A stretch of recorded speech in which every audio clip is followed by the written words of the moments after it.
Tonight's big stories. At least 139 officials of the National Food Authority are put on preventive suspension over the questionable sale of rice buffer stocks. We'll speak with Agriculture Assistant Secretary Arnel De Mesa about this later on. In Melbourne, President Bongbong Marcos makes headlines for saying the Philippines will work with China, but will also push back when its sovereignty and maritime rights are ignored. And Senator Amy Marcos confirms that there is pressure to oust Senate President Mig Zubiri. So the upper chamber is passing around a resolution to show their support for their leader. Welcome to the show. I'm Regina Lay. I'm Riza Diaz. And I'm Sean Yao. Mass suspensions over at the National Food Authority is one of our top stories today. I'm talking about 139 NFA officials to be exact. They were slapped with a 6-month preventive suspension order by the Ombudsman. This is over their alleged involvement in the improper sale of the agency's rice buffer stocks. NFA Assistant Administrator for Operations Lemuel Pagayunan was the one who blew the whistle. He wrote to the Office of the President a few weeks ago alleging some 75,000 sacks of NFA rice were sold to unidentified commercial traders without the usual bidding process. That amounts to more than 93 million pesos of buffer rice stock. The suspended officials include NFA Administrator Roderico Bioco, Assistant Administrator for Operations John Robert Hermano, 12 regional managers, 27 branch managers, and 98 warehouse supervisors. Agriculture Chief Francisco Tiu Laurel will take charge for the meantime while investigations are ongoing. The preventive suspension will allow the Ombudsman to secure all the documents and other evidences relating, but not limited to, the sale of rice buffer stocks that is greatly disadvantageous to the government. Hindi natin palalampasin ang anumang uri ng korupsyon at parusahan ang dapat maparusahan. So apparently, Pagayunan also claimed that then Assistant Administrator John Robert Hermano ordered 4 NFA regional managers back in November 13 of last year to rebag stocks in containers without the NFA logos or markings before selling them as, guess what, commercial rice. Technically, I should point out, NFA can sell old, emphasis old, rice stocks, but the price has to be agreed on and approved by the NFA Council. So their mandate, as you can see on the screen, is to maintain the country's rice buffer stocks at a level equivalent to 15 to 30 days of national consumption. That's why this is a huge controversy, because the question is, were they selling rice that was meant to be part of the buffer stock of the country? Right, and when did this start? Was this after the rice tariffication law? But dahil nga dyan, no, agricultural groups are calling on the government to conduct a thorough investigation. They said that this illegal practice has been going on ever since the implementation of the RTL, or the Rice Tariffication Law. Diyan ngayon nakakita ng parang butas o paraan yung mga unscrupulous NFA people to make some money. No? Kasi pag i-dispose mo yung old stocks, unang-una, paano mo masasabing old stocks na yan? Pwede mong laruin yung mga stocks mo para kahit bago pa yan, papalabasin mo old stocks na siya.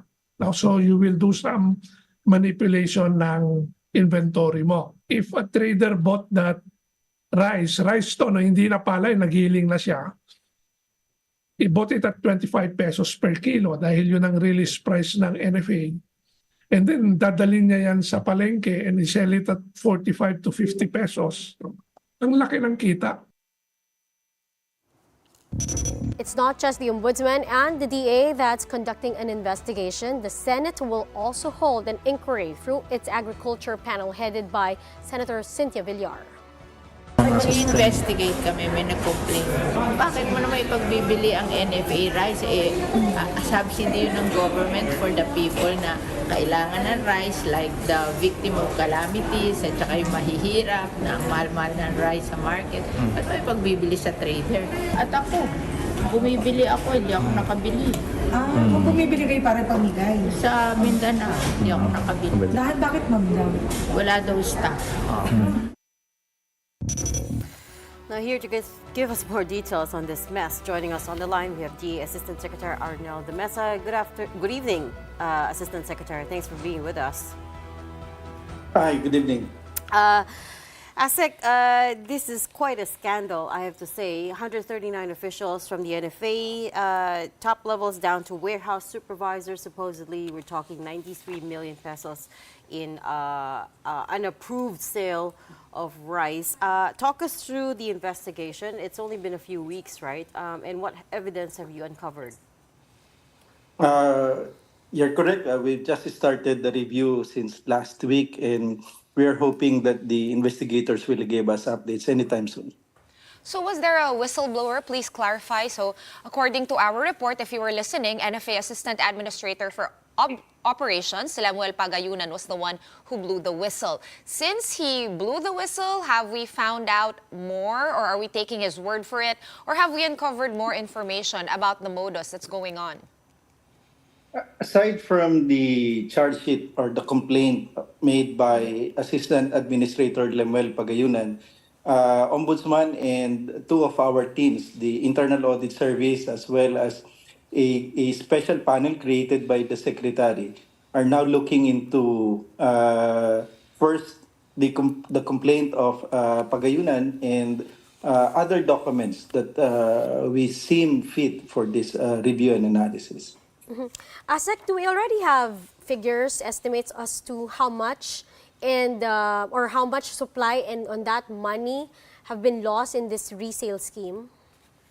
From the initial complaint of Mr. Pagayunan, we're looking at about 75,000 bags, amounting to about a little over 90 million pesos. But the instruction of the Secretary now is to look as well on the transactions made after rice tarification law was enacted. That was 2019 up to the current period. So we'll be looking at a lot of documents for this review. Okay, so Asik, you're gonna be backtracking all the way to 2019 to see no, kung ano bang nakalusot or kung meron bang nakalusot. Tama ba? That's correct. The Secretary wanted really to ferret out the truth and ensure that this will not happen again. These 75,000 sacks of rice, where were they located? It's from different regions, mostly from Region 4, I guess, and another region. And we're looking, again, as I mentioned earlier, from 2019. So that's why the Ombudsman suspended almost a lot of officials and employees involved in this issue, mostly nationwide staff. Oh, yeah. so it's quite spread out. It's not concentrated in any one area. Can you confirm that? For the investigation, yes, we're confirming that. Okay. Okay, Asek, one quick question. Saan napunta yung mga kanin, no? Ay, yung mga bigas na rebag, na repackage? Is there collusion with commercial traders? Do we know who they are, or is that still under investigation? That's still under investigation. We know for a fact that only selected traders were involved in here, but we really want to know who else are still involved in this issue. And aside from the private side, we also want who are those involved within the NFA. Asec, there are calls, may mga panawagan po to abolish the NFA after this. So what is the DA's position on that? We will leave that up to the Congress. NFA is mandated by the rice tarification law to do buffer stocking for calamities and disasters. So we still need NFA, and Philippines is being, we experience 18 to 20 typhoons a year, and 4 or 5 of that very destructive. And there are also lots of calamities and natural disasters. So in those times, we need supplies coming from NFA. Ayun nga, Asek, El Nino po ngayon, nagkakakulangan tayo ng stocks, ang taas ng presyo ng kanin. Now, with 139 NFA officials on preventive suspension, paano po yung operasyon ng NFA? Sino po magpapatakbo doon? We understand the DA Secretary said he will be in charge, but of course, ang dami pong natanggal na mga tao for now or nakasuspend for now. So how will that work? Nag-meeting po kami kanina, of course, kasama ang ating kalihim doon po sa NFA mismo at pinulong po namin yung mga natitirang opisyal ng NFA all over the country, kasamang central as well as the field offices. There are more than about 1,000 personnel and yung pong nasuspend ay papalitan po natin ng mga next in rank to ensure that the services of NFA will not be hampered. Magtutuloy-tuloy po yan. At sisiguraduhin po natin na mananatili yung serbisyo hanggang sa field office. Timing din po kasi ngayon, nag-start na yung harvest season at yung procurement ng NFA para mamili ng fresh and dried palay dapat magtuloy as part of their mandate. Asec, na pag-usapan din po ba sa meeting na to ang paghahanda, preparation for El Nino? Do we have updates on rice importation as well? Ang NFA po ay hindi na nag-i-import ng bigas as per rice tarification law again. Yung sa El Nino naman, bagamat hindi sila directly involved, sa ngayon po ang Department of Agriculture, kami po mismo, in particular ang aming operations at ang aming regional field offices po ang tumututok dito po sa epekto ng El Nino, bagamat hindi pa ganun kalaki yung epekto, but pinaghahandaan na po ito ng matagal na panahon. At nakakalungkot po pag may mga ganitong balita dahil alam po natin gaano ka-importante ang bawat isang kilo ng bigas para po sa mamamayang Pilipino. How much time or how much more time do you think you guys will need to wrap up this investigation? How much time is Secretary Hugh Laurel is giving you? Secretary Chu Laurel Jr. did not give any particular deadline, but we are expecting that the review of our internal audit as well as the special panel of investigators will submit the report as soon as possible. And potentially, what kind of sanctions are we looking at? As what the Secretary has mentioned this morning, to the fullest extent of the law. Okay, so could even be criminal charges potentially, we're talking. It depends on the result of the investigation. Okay. We will check back in with you at a later time as soon as you wrap up this investigation. We thank you so much for joining us tonight. That was Agriculture Department Assistant Secretary Arnel De Mesa. All right, another big story.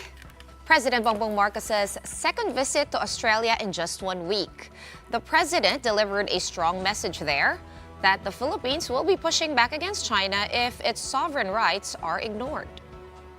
Our independent foreign policy compels us to cooperate with them on matters where our interests align, to respectfully disagree on areas where our views differ, and to push back when our sworn principles, such as our sovereignty, our sovereign rights, and our jurisdiction in the West Philippine Sea, are questioned or ignored.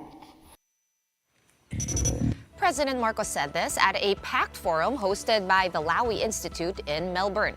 But he also said that the Philippines will continue to cooperate with China in talks over the disputed waters, as well as work with ASEAN on a long-delayed code of conduct over the South China Sea.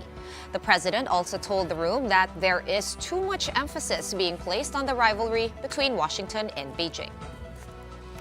It distracts us from calling out aggressive, unilateral, illegal, and unlawful actions for what they are: attacks against the rule of international law and the principles of the Charter of the United Nations. And at a separate business forum, also earlier today, Australian Foreign Minister Penny Wong announced that Melbourne will be allocating nearly $80 million, or over 4 billion pesos, for security and economic growth in ASEAN countries. She says whatever happens in the South China Sea, the Taiwan Strait, the Mekong sub-region, and the Indo-Pacific affects us all. Australia had also previously committed to conducting joint patrols with the Philippines in the South China Sea. Now, what about investments? How did President Marcos and the economic team do during their visit in Melbourne so far? Let's find out from Marian Enriquez, who's there in Melbourne. Man, what do you have for us? Reg, definitely a lot of good news came during President Marcos' visit to Australia. That's after 14 business agreements worth 1.53 billion US dollars or 86 billion pesos have been sealed between the Philippines and Australia following the Philippine Business Forum. The 14 business deals include 10 memoranda of understanding between Filipino and Australian business leaders, as well as 2 letters of intent from Australian business leaders who intend to invest in the Philippines. Among these are projects focused on renewable energy, establishing a data center, and digital health services. To further attract foreign investors, the President showcased measures against red tape, such as simplifying business regulations. So we prioritize the ease of doing business, exemplified by efforts to simplify tax payments, streamline regulations, and showcase our unwavering support for businesses. So we continue to accelerate and deepen policy reforms to improve the environment where businesses such as yours will continue to thrive. The President was also present during the launching of the expansion of the Victoria International Container Terminal. VICT is a subsidiary of Manila-based International Container Terminal Services Incorporated, or ICTSI, in Australia. In his speech, Marcos underscored ICTSI's use of modern technology in its operations as it becomes a, quote, shining example of Filipino expertise contributing to the smooth flow of trade and commerce. Marcos also acknowledged how VICT is a Philippine success story and that he hopes it will only be the beginning. This expansion we are witnessing today is a clear sign that Filipino companies can thrive in some of the most advanced economies in the world. And in the case of VICT, they are in it for the long haul.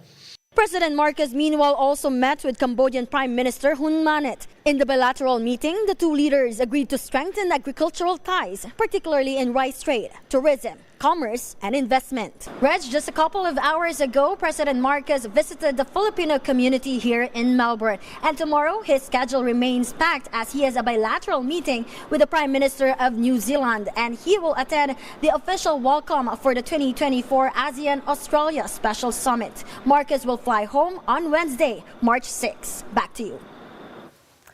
Thanks so much for that great update, Man.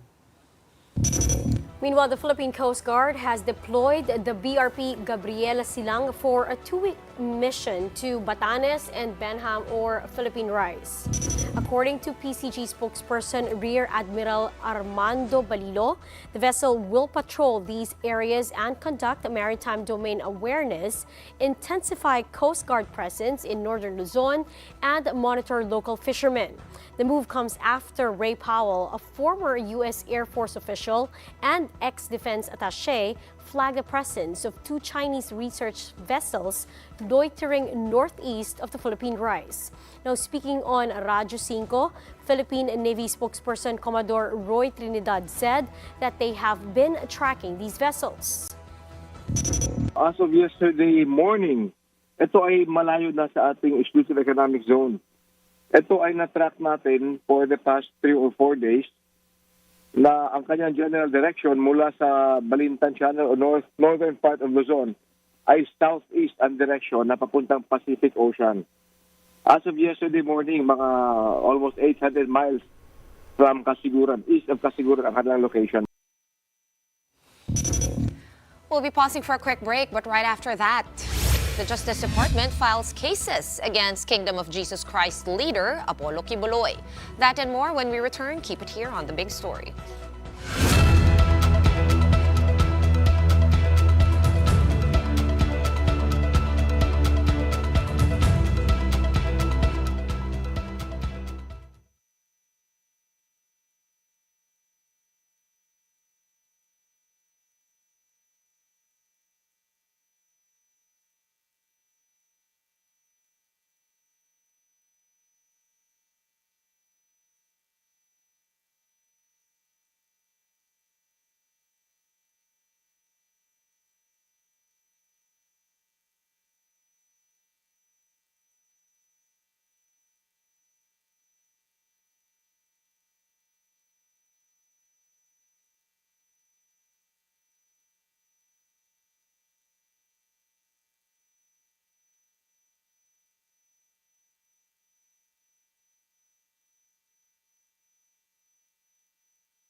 You're watching the big story here on One News.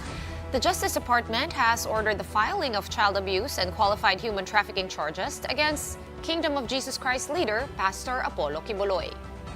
Justice Secretary Boying Remulla says the charges will be filed by prosecutors in Davao and Pasig City, where the complaints were received.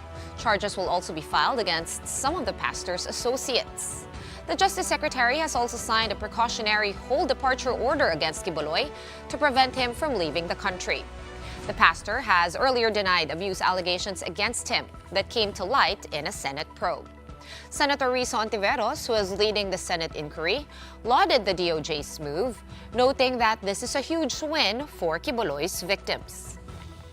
Aralan namin ng gusto at ang lumalabas talaga rito ay meron talagang kailangang panagutan si Pastor Apollo Kibuloy at ang kanyang mga kasama sa isang complainant po, sa isa pong nagre-reklamong nung panahon na yun ay menor de edad. Mabuti na ho na magkaroon din ng hustisya, yung humihingi ng hustisya sapagkat napakatagal na panahon na po ito nangyari. Senator Amy Marcos has become the first senator to confirm publicly that yes, there is pressure to replace Senate President Migs Zubiri, but it's not coming from within the Senate daw. Enough of pressure to change Mig Zubiri.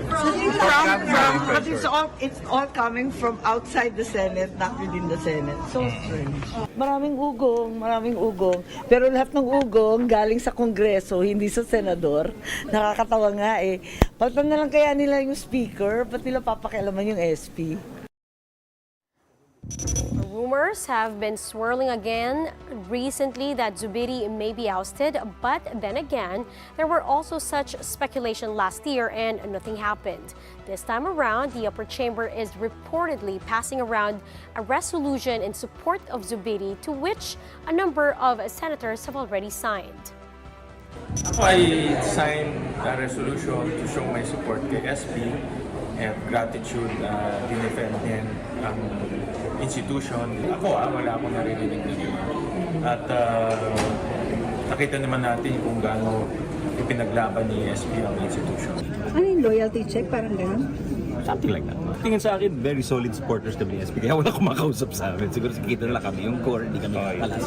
So, I think yung kinakausap nila, yung mga mga perceived na hindi maybe dissatisfied or may ambitions. One name that also keeps coming up is Senator Jinggoy Estrada, who, as the rumors have it, is supposedly being eyed as replacement to Zubiri. But Estrada vehemently denied this. Well, all speculations, there's no truth to it. There are rumors circulating even late last year. Kung may pangalan ko, I don't know where that was coming from. But you're ready to be SP, sir? No. You're ready? No. Even if you're a senior senator already, sir? Huh? Even if you're a senior senator already, sir? Veteran, so if I'm a senior senator? Veteran senator at that, I have high respects to Senate President Zubiri. Here. Vehemently deny. He was like, no. But Senator Jinggoy also did say that nobody asked him to sign this resolution, but he said if someone asks, then he will. Of course he will. Of course he says, will. Yeah, of course. Or else no one will believe his denial. And actually, Senator Cynthia Villar was also asked. I mean, all of these senators Yes. were ambushed today, and Senator Villar, for her part, said it was actually Senate President Zubiri himself who's asked people to sign this resolution. Siya daw yung nagpapasign, and that it contained a commitment to not hold a coup. So there's a no coup commitment as part of that resolution. But here's my favorite one. Senator Bato de la Rosa had quite the reaction when asked if he still supported the Senate President Mig Zubiri. Let's listen to this. But you're supportive of his leadership? Tan. SP? Supportado niyo pa siya, sir? Oy, ba't ba't di kayo masagot? Hindi magagano pa Sir, ba't di kayo masagot, sir? Kung supportive niyo si SP? Wala mo problema kay SP. Wala palang problema. Why was he laughing? I don't know. I also don't know why he was laughing. But it's just the the timing, di ba? Of these these talks, these rumors, parang hindi maganda. Just This is also the fourth time. I have this counter in my head, Riza. This is the fourth supposed coup chismis attempt. Right. Like Because against it Senate President Zubiri. makes them sound like parang hindi talaga sila unified, you know, from the charter change voting and all of that, you know, and well, I guess that's why there's a resolution, if there is some sort. Well, actually, We'll we find learned just tonight that there are about 14 or 15 senators already that have signed on to this Okay. resolution. When they're publishing it, we don't know yet, but there's about 14 or 15. Remember that in order to change the Senate president, you need about 13 votes. So I guess Majority. correct. Yeah. So it looks like they've got the numbers. To hold up Senate President Zubiri. But while this is all happening at the Senate, as Riza pointed out, the lower house, as the committee of the whole, has commenced the second week of its hearings on amending the Constitution. They are debating resolution of both houses number 7, which seeks to lift the 40% limit on foreign ownership of utilities and education. At today's session, the Department of Education strongly objected to opening up the sector to foreigners. Undersecretary Romero said that under the Constitution, all educational institutions should inculcate nationalism and patriotism, something only Filipinos can do. The most basic question is, will it allow foreign entities to teach? For this, the department respectfully and strongly objects to the amendment. Having foreign entities control and administer basic education in the Philippines may run contrary to this undertaking. This begs the question, how can foreign entities who are not citizens of the Philippines and therefore may lack first-hand experience with Filipino culture and values effectively impart a sense of patriotism and nationalism to learners? Interestingly, the Commission on Higher Education had a completely different perspective and said opening up education should make us more competitive. As a general principle, what we have observed in the other ASEAN countries over the past years is that opening up ownership and control of educational institutions in higher education has made them more competitive. Interesting to hear both sides of the argument, no? Well, it also makes sense to me that basic education, they want to keep it closer to home. But And then higher for education, you open it up. Yeah, but I don't because- think the Constitution allows for you to separate the two, right? That's the thing, is education yeah. as a whole. So maybe that's what they want to talk about. But don't we have already like international schools? Hindi na ba yun parang... Di pa ba sapat yun? Oo, like... But you know, like if you look at our other ASEAN neighbors, there are a lot of foreign universities setting up shops and campuses. Apparently, across ASEAN, the Philippines does have among the most restrictive limits still on foreign participation in education. If we have that graphic, we're still capped at about 40%, as with most, as with all sectors here, right? Malaysia and Singapore, as you can see, allows up to 100%. Thailand is between 50 to 100%, depending on the investment, I suppose. But we're talking about maximum foreign ownership on basic and higher education. We're still at the lower end here. Right, and if I can point out, if you a lot of kids want to study abroad, but it's so prohibitive, the costs so expensive. That's true. So if we had campuses here, then that might defray the costs, and people who would otherwise scramble, use up their savings just to get an education abroad, and could possibly have it Which here. is Popoy de Vera's point as well. Right. Yeah. All right, we'll be pausing for another quick break for now. Right after that, with all this talk of a legislated wage hike all over the news, what's the prevailing sentiment on salary increase? We have Alejandro Perez-Higuero, Director of Robert Walters Philippines, to talk about their 2024 salary survey right after this break. Keep it here.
Welcome back. You're still watching The Big Story here in One News. Sorry, I was a bit late there. A recent survey showed that at least half of professional Filipinos are actively exploring new job opportunities this year. The salary survey report of recruitment agency Robert Walters Philippines shows that 2 out of 4 Filipinos expressed intent to seek new employment with career progression as their primary reason. The survey added that 78% are expecting salary increases this year, and 48% of employees are actively negotiating for higher pay. On the side of the employers, 8 out of 10 are prioritizing retention efforts as they anticipate difficulties in retaining talent due to the rising cost of living. 83% of employers say they intend to provide salary increases this year, but they admit that the biggest challenge they face in sourcing talent is the shortage of qualified candidates and the high expectations of employees in terms of salary and benefits. Here to talk to us more about their salary survey for 2024. Joining us live in the studio is Alejandro Perez-Higuero, Director of Robert Walters Philippines. All right, thank you for joining us, Alejandro. Thanks for having me. Okay, so what stands out to you? You guys provided us with a copy of the report, but for you, in your opinion, what sticks out the most about the current job situation here in the Philippines? So I guess, well, we're speaking about a very fastly developing market, right? We're speaking about a market with a lot of foreign investment, a market that stands out in the last years for a lot of multinational companies building up their shared services centers and hubs here. Because of different reasons, the Philippines has become one of the favorite markets in the world for doing this. And as a result, this builds up for a cocktail, let's say, of you know, a situation where you see a lot of demand for highly specialized talent, while in some areas, especially where Robert Walters focuses, which is middle management and executive talent, there is a big shortage. So we see a market where demand outgrows supply, and you know, this builds for a very interesting situation. Demand outgrows supply? Demand for work, for a managerial and executive positions. That's correct. That's correct. Demand outstrips supply. Sorry, I can't believe it, because I mean, this is a country of 110 million people. How can there be more demand than there is supply? Did everyone really leave the country? What does your research say? So I have to say that Robert Walters, again, is a specialist recruitment firm, right?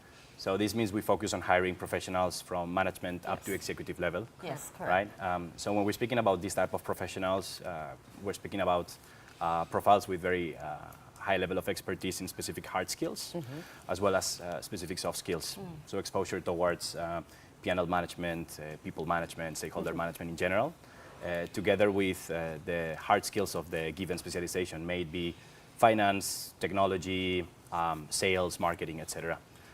So when it comes to these segments of the employee population, let's say, we see this situation oftentimes where you know, employees with a strong profile can choose the job they're going to take because they can see themselves managing several offers at the same time. That's interesting. Yes, it is. And is it maybe also because what Sean pointed out, there's brain drain. There's always been brain drain, right? Yeah, absolutely. Absolutely. So the skilled workers end up leaving for better pay overseas. Or have they gone and said, you know what, I'm just going to put up my own business? Which is it? I think we see a little bit of everything. Of course, the Philippines is a country, I mean, is one of the countries in the world that exports the largest amounts of talent, right? But I think also it's fair to say that you know, this makes it as a very interesting workforce. We have a program in Robert Walters called Balikbayan.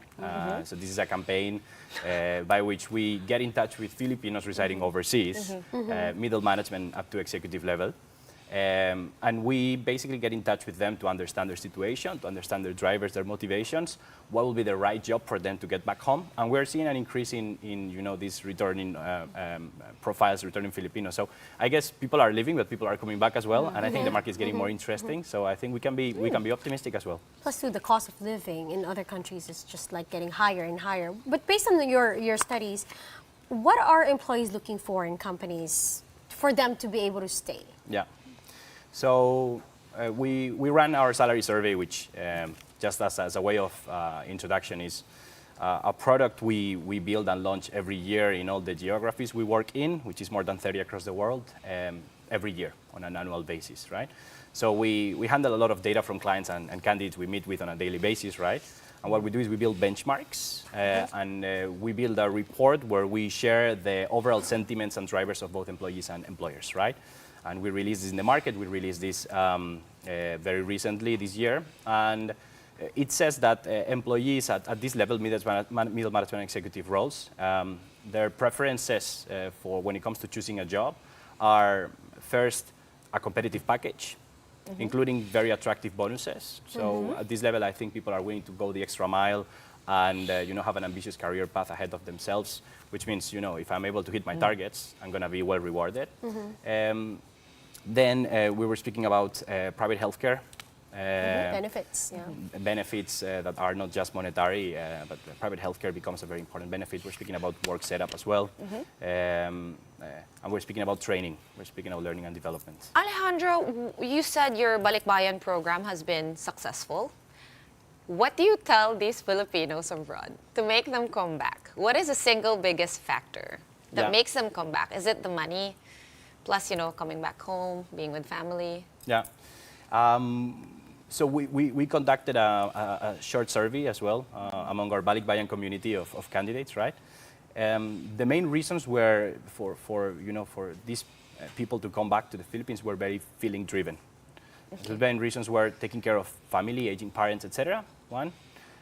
Two, feeling a very strong connection to the Philippines, missing home. I guess the latest years have been a little bit different, so perhaps these feelings have been exacerbated somehow. So emotional, very emotional reasons. Very much. Of course, then after this, there are other reasons, such as feeling that you can really give back to your country. Make a difference here. Yeah, after everything you've learned abroad, right? All the exposure, you can really bring a very positive impact to the market. And also the fact that, the market is changing and is growing, and this is interesting also, right?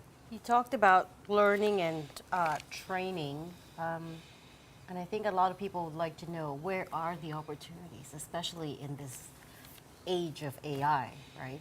And then there's some learnings in your salary survey, if I could just flash that graphic of where the jobs are. It's actually quite a number of areas, but we couldn't fit everything into the screen. But talk us through some of these opportunities.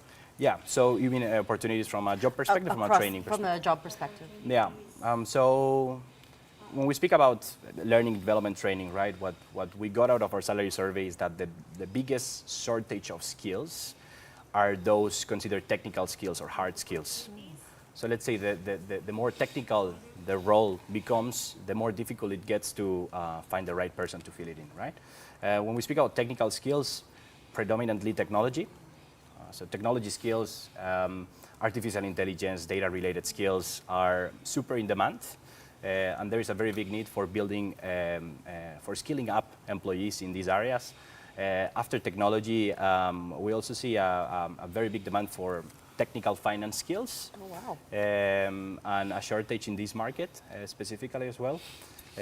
So I guess these are probably the segments more in demand. Across industries, which particular sectors are hiring and looking for professionals? Sectors as of industry, I would say all across. Financial services is very strong here, and we have within financial services both businesses that cater to the national market and businesses that are, again, building hubs here that are having global exposure and helping to build products and services that are deployed and launched globally. There is a very strong growth, a very strong recovery after COVID in consumer segments, retail, redefining experiences. People really want to spend time outside and have a physical experience as well from an omnichannel perspective. So I think these are the segments that are. Alejandro, earlier you said that there are very specific jobs and there is a shortage of people who can fill these very specific jobs. Are employers willing to invest in people who are perhaps sort of there but not yet fully there in terms of their specialties? How willing are employers to invest in their potential employees to turn them into, that one that they're looking for? Yeah, that's a very good question. I guess some more than others. But what I can confidently say is that our advice for employers, for our clients, is to invest in their current employees and also to consider other areas such as cultural fit, such as soft skills, such as willingness to grow when it comes to hiring and attracting employees. Because from a market dynamics perspective, when you have a shortage of talent, it's going to be rare the occasion where you can find someone who hits 100% of the bullet points of their job description. To be qualified listening like that. to this? Are the employers listening to this? I hope so. Right. It's rare to find someone who ticks all the boxes. Yes. So But gotta invest. like, of course, someone who you get from another area. They're Yeah, kind of like, there, but plenty of people with transferable skills, right? Yeah. That you could retrain into. Yeah, but normally smart people are after growth, right? So if you are offering someone to do that thing he or she's been doing for the last years, what's in it for them apart from the benefits of the offer? So it's right? not enough to pay well to offer enough benefits. There has to be job growth. That's what There I has would to be say. a Yes. path. Yeah. That's what I would say. I think those are the two main elements. would you say Filipinos now are more concerned about career growth as compared to before, where, sad to say, sometimes it's only the paycheck and the benefits that matter? Well, I've been here for 2 years, not even, so I wouldn't know. But clearly, I think when we're speaking at this level of profiles, there is definitely an appetite for building a longer-term career view and career path. And I would say this is one of the main advices we give to our clients, right? To constantly have conversations with your key management and leaders to understand what are their motivations, their drivers, and put together a career path that is a good fit with the business vision as well, right?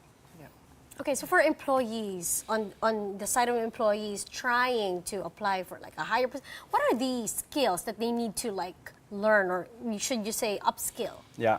So, well, technical skills, especially when we speak about middle management, it depends on the industry, depends on the function, right?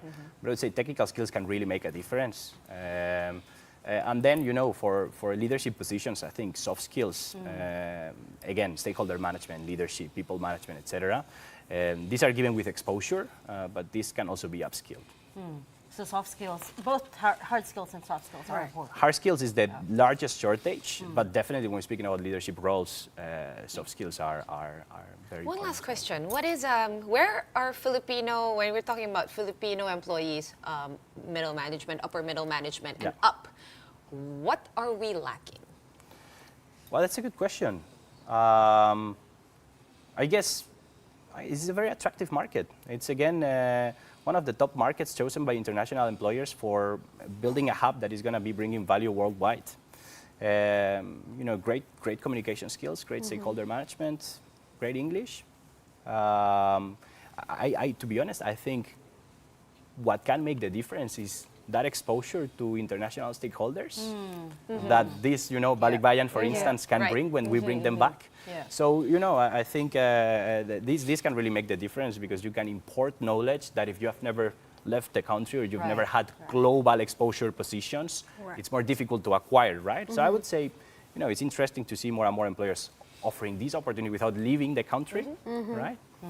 So that's what I would say, not what we're lacking. Good to hear that there are plenty of opportunities in that space, mid-level managerial level up, right? Yeah. Right. Well, Alejandro, thank you so much for joining us. Again, Alejandro Perez-Higuero, Director of Robert Walters Philippines. Thank you for your time tonight. Thank you.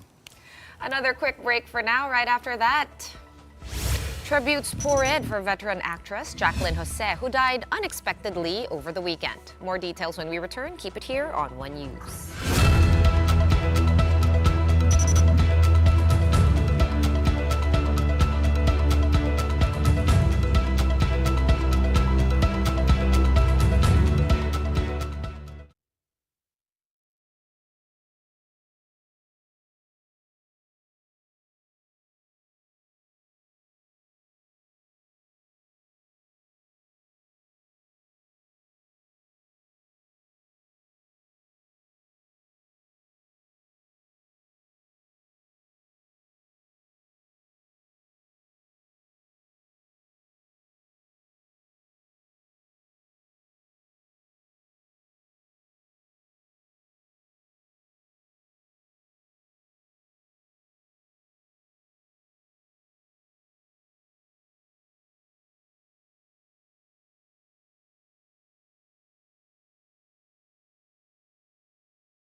You're still watching the big story here on One News. Now, it's been an emotional 24 hours for the family of veteran actress Jaclyn Jose. This afternoon, Andy Eigenman emotionally confirmed the passing of her mother. Andy was accompanied by her half-brother, Gabby Eigenman. Also present were her daughter, Ellie, cousin Abby Asisto, and the daughter of Jaclyn's sibling, Veronica Jones. In Andy's statement, she mentioned that her mother passed away on Saturday morning, March 2, after suffering a heart attack at her home in Loyola Grand Villas, Quezon City. The police did not provide further details regarding Jose's passing, citing no suspicion from the actress's family. Andy also asked for privacy as she expressed gratitude to those who extended their condolences. Jaclyn Jose's remains will be cremated tonight, and the showbiz industry is also preparing a tribute night to honor Jaclyn Jose and her invaluable contribution to the entertainment industry. A resolution honoring her has also been filed at the Senate. I'd just like to say that her undeniable legacy will definitely forever live on through her work, through her children, grandchildren, and the many lives she's touched. As she herself, her life itself was her greatest obra maestra. Thank you. Tributes, meanwhile, continue to pour in for Jaclyn Jose. Good Morning Kapatid host Dimples Romana shared that she will never forget the lessons taught to her by Jaclyn as an actress. Romana had the opportunity to work with Jaclyn in the 2001 film Minsan May Isang Puso. But I remember in one of the scenes, siguro nakikita niya, namumutla na ako. Naalala ko, nilapitan niya ako, tapos binulungan niya ako. Sabi niya, anak, sa'yo tong eksenang to. Ganun ka-generous yung heart niya as an actress. Nakakagulat yung balita, nakakalungkot. But at the same time, we celebrate the life that she has given to her children, to her family, but also to this industry. Napakalaking kawalan sa atin na wala na tayong Jaclyn Jose. Veteran actor Gardo Versosa likewise expressed his love and admiration for Jaclyn, whom he fondly calls Abby. He expressed that bidding farewell to her is painful and even mentioned that they were supposed to have a conversation. Gladys Reyes was also shocked by the passing of her Ate Jane. Nevertheless, she expressed gratitude for the guidance and sisterly role that Jaclyn provided to her.